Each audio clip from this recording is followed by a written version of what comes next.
soo dhawow Cabdiqayr waxaan kaaga fadhinaa galabteeto qisada kuula yaabka badnayd bili la soo dhaafay dhacay qisada loona soo qabanay bili la soo dhaafay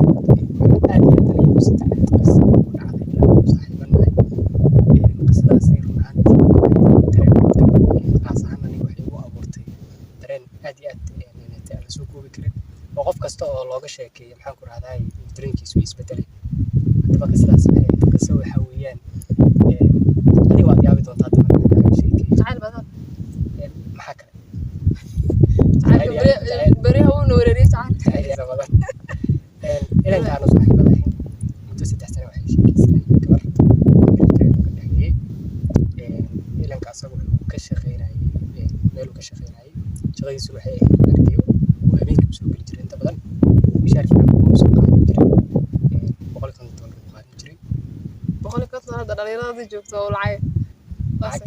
haddii ay tahay 150 asaga uu isku beeqaanay qayb ciduu ka siiyey qayb asaa isticmaalay qaybna meel buu dhigtay marka hab wuxuu isticmaalay istiraatiiji aan caadi ahayn oo hadda dhalinyarada hadda joogto inuu ku fikiraan kuma fikiraan dhalinyarada maanta joogto waxaa laga yaabaa 150 kaas inay hal daqiiqad ay ku dhameeyaan oo shacab iska dhaca shacab asxaabtooda asaga markuu wuxuu sameeyey inankii 150 boqolkii intuu siiyey 50 soddon meel u dhigtay 20 asaa isticmaalo oo baarinimada wiil intaas markuu sameeyey marka soddonkan uu isticmaalayo wuxuu rabay mustaqbal ku samaysto ilanta uu la sheekeysanayo baa wuxuu rabay hadhow inuu mustaqbal ku sameeyo inanka wuxuu sameyn jiray habkii baa xoogaa ka yara halaabay soomaalida marka qaar meeshaas kale waxay dhahdaa wax badso wax beer baa laga qaadaa yarada hadda joogto waa inaad telefoonka haddii lacag aad ku kaysatid waxaa laga yaabaa inaad u baahatid wax telefoonka ugu jirana waxaa weeye waxaa laga yaabaa inaad wax aad ku qabsatid inanka marka wuxuu sameyn jiray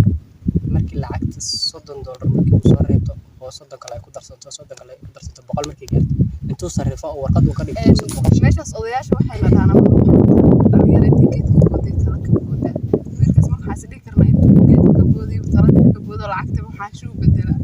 si fiican inanka marka lacagtii uu bedelay xaashi sanduuq uu geliyey bac yar buu marka ku sii xiray sanduuq weyn oo ahaa kadib markii 3 sano sheekaysanayeen sanadkan hadda ku jirnay dhammaadkiisa bishii December ku jirnaa maanta waxay tahay 9 December taana waxay asagu balansanayeen gabar inay isguursadaan lacagtii uu ku tashanayeen waxay intaay waa lacagta sanduuqa la geliyay xaashiday nasiib wanaag wiilka lacagta si fiican ugu aafurtay waxay u noqotay $1200 maxaa dhigay bilaha ka mid ah waad maqli doontaa bilaha ka mid ah wuxuu sameeyey wiilkii sanduuqii buu furay xogaa 5 daqiiqo camal uu furay jiira ka galay tala muusan arkin wuu ku xiray shaqo fiican buu dhiibay gabadha intii loo hortay wuu sheegay balse waxay ku noqotay sidii uu filayay waxay tiri gabadhan iyo saakaaga filanaynin waxaan ku qanacay maahan kaamana yeelay marka inankaas oo murugaysan wuu soo laabtay waxa waaye xaaladdu aad bay ugu sii adkaatay geeriyood bay ku noqotay aad iyo aad buu u yaabay murugo badan buu dareemay run ahaantii 10 qof haddii ku dhex jiro waa laga dhex garan way ku dhegantay tash baa ku dhegan dhibaatada ka soo gaartay xayawaanka sirka oo jirka dhibaatada u gaarsiiyey aad iyo aad marka inankii ilanta ay leedahay basagu cad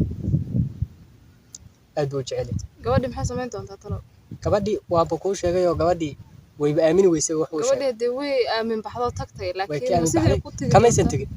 tagin wali kamaysan tagin hadalkiisa way dhageysanaysaa telefonkiisa way qabanaysaa way soo wacaysaa wuu la hadlayaa laakiin arrinta gabadha way kala dhiclaan waa ayadii waxay ku noqotay lama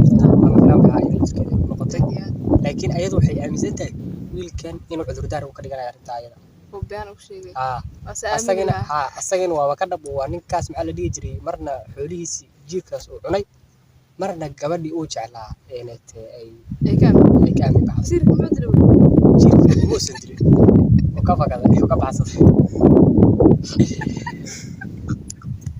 ilankii marka dadka talo weydiistay haddii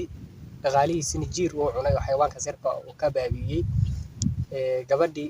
uu jeclaana ay ka aamin baxday balse weli aysan ka tagin laakiin uu ka cabsi qabo inay ka tagto way adag tahay qofka si lagula joogo hadii laga aaminaad